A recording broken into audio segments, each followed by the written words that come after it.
Louise, tu es une artiste, autrice, compositrice, interprète. Ton travail est pluridisciplinaire. Tu oscilles entre photo, poésie, musique. Tu définis ton univers comme à la croisée de la pop électronique et de l'écoféminisme.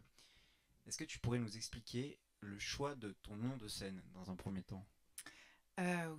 Alors mon nom de scène en fait, c'est que je l'ai créé avec Camporéal.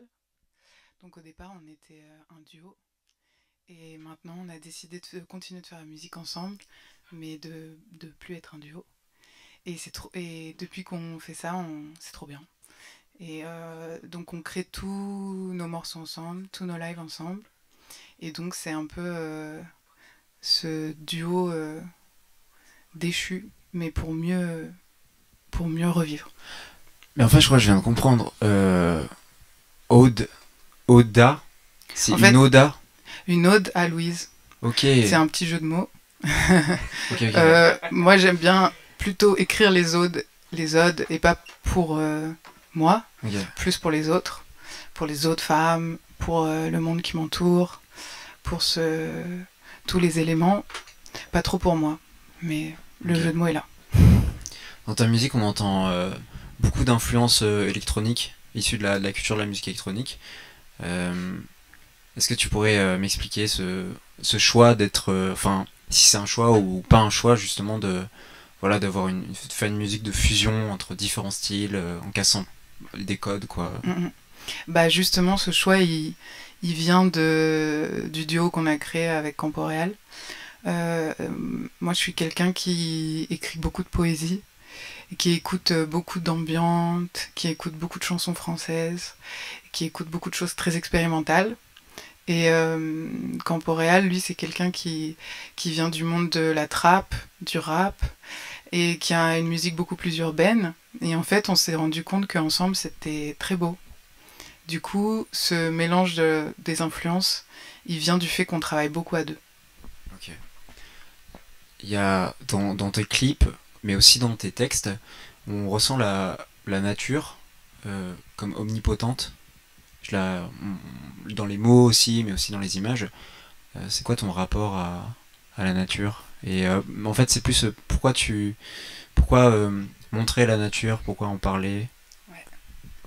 Alors, la nature, c'est un grand mot. Ouais, Et je pour dis moi, ça, mais oui, tu oui, vois ce oui. que. Donc, moi, je suis une grande lectrice de Philippe Descola, qui est du coup un anthropologue qui fait la différence, enfin, qui reprend cette différence entre nature et culture, et Ok. qui explique que pour lui la nature, c'est pas quelque chose d'extérieur. On peut pas dire la nature. Ouais. En fait, nous sommes la nature. Ok. La nature, c'est tout ce qui est autour de nous, c'est tout le monde vivant, c'est tout le monde sensible. Et du coup, en fait, reparler de cette sensibilité-là, après avoir lu Nastasia Martin, après avoir lu Vinciane Després, après avoir passé beaucoup de temps dans la forêt, dans la mer, Ok. c'est évident qu'il faut que je parle de ça, parce que c'est un monde qui est tellement plus riche qu'un monde focus sur les humains. Hmm. Et je pense que à fusionner avec ce monde-là, on a tout à gagner. Donc la nature, elle est là parce que la forêt me nourrit en permanence. Ok.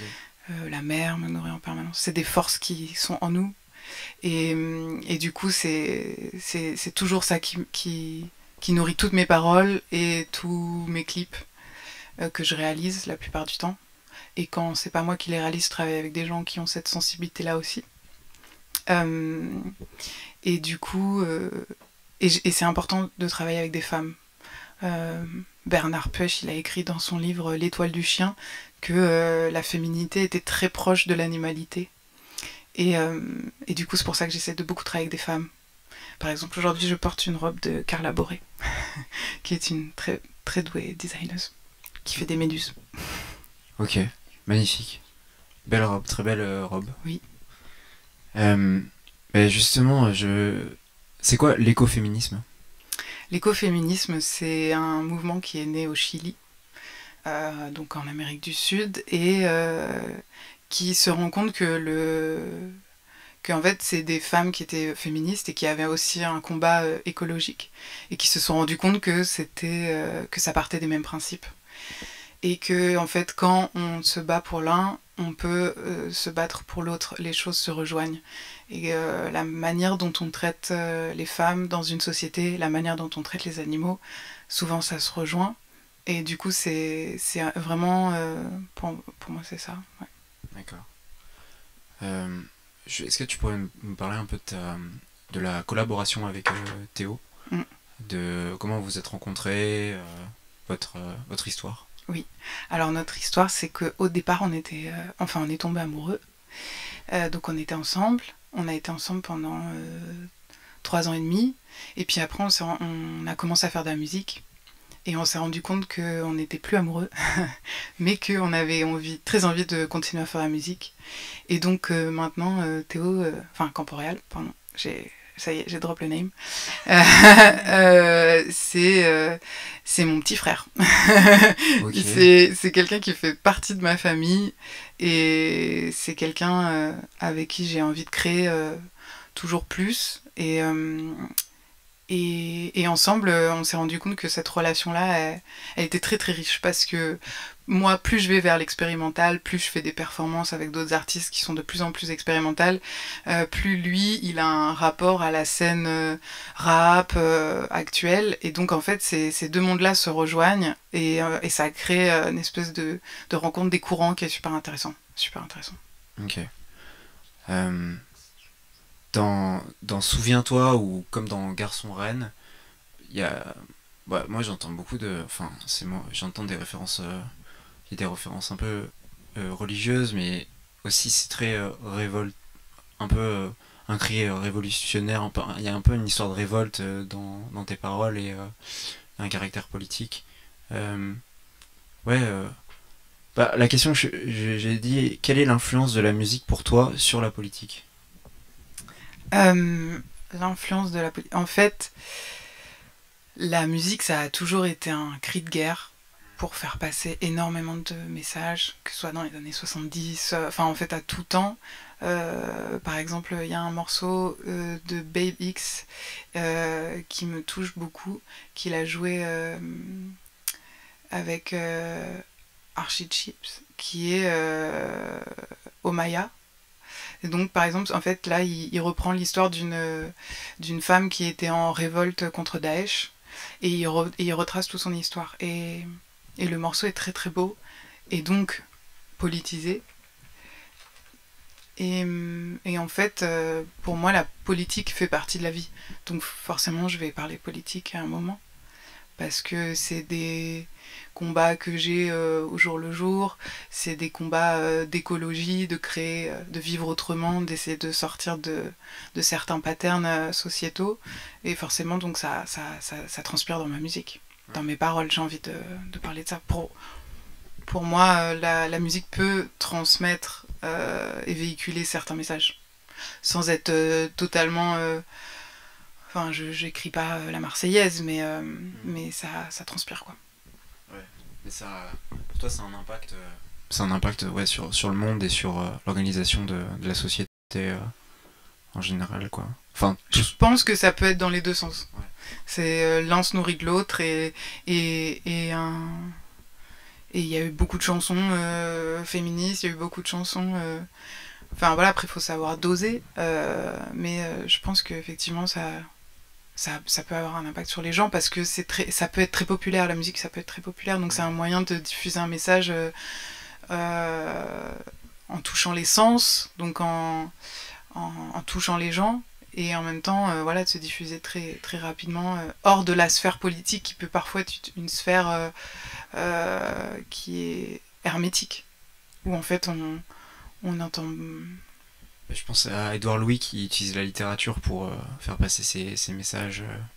Pour lui, le meilleur moyen de faire comprendre un essai, c'est par le biais de l'art, de la littérature, quoi. Et autre chose, complètement rien à voir, mais en même temps si, complètement, c'est ton processus de création. Est-ce que là, sur tous les morceaux qu'on vient d'entendre sur le live, c'est des morceaux qui sont complètement composés par vous deux, ou Ouais, en fait... j'arrive en studio, j'ai souvent une idée, ou alors et puis après on compose ensemble, on passe des longues nuits à composer. Théo, c'est un espèce de génie qui, dès que t'as le moindre petite idée, il va trouver tout, les sonorités en 2 secondes, un espèce de cerveau comme ça qui fusionne, c'est trop bien. Et du coup, on taffe ensemble comme ça très longtemps. Là, c'est que des morceaux comme ça. Après, là, j'ai un autre morceau avec Eliade, qui est un compositeur aussi de Neuf Artistes Lab, le collectif dans lequel je fais partie, avec qui je vais sortir. Je commence à travailler aussi avec Jeune Faune, d'autres compositeurs, mais Camporel, il est toujours dans le coin, quoi. C'est quoi Neuf Artistes Lab? Neuf Artistes Lab, en fait, c'est au départ un collectif et maintenant une entreprise, et on crée de la culture, que ce soit des événements. Là, on a relancé les Nuits Neuves. Donc la semaine dernière, on en faisait une, on a fait du live et de la performance. On est vraiment à la croisée des arts, en fait, et des médiums. Donc il y avait des installations, de la performance, du live, et du coup on a fait ça beaucoup à Paris. Et là maintenant on s'exporte à Londres aussi.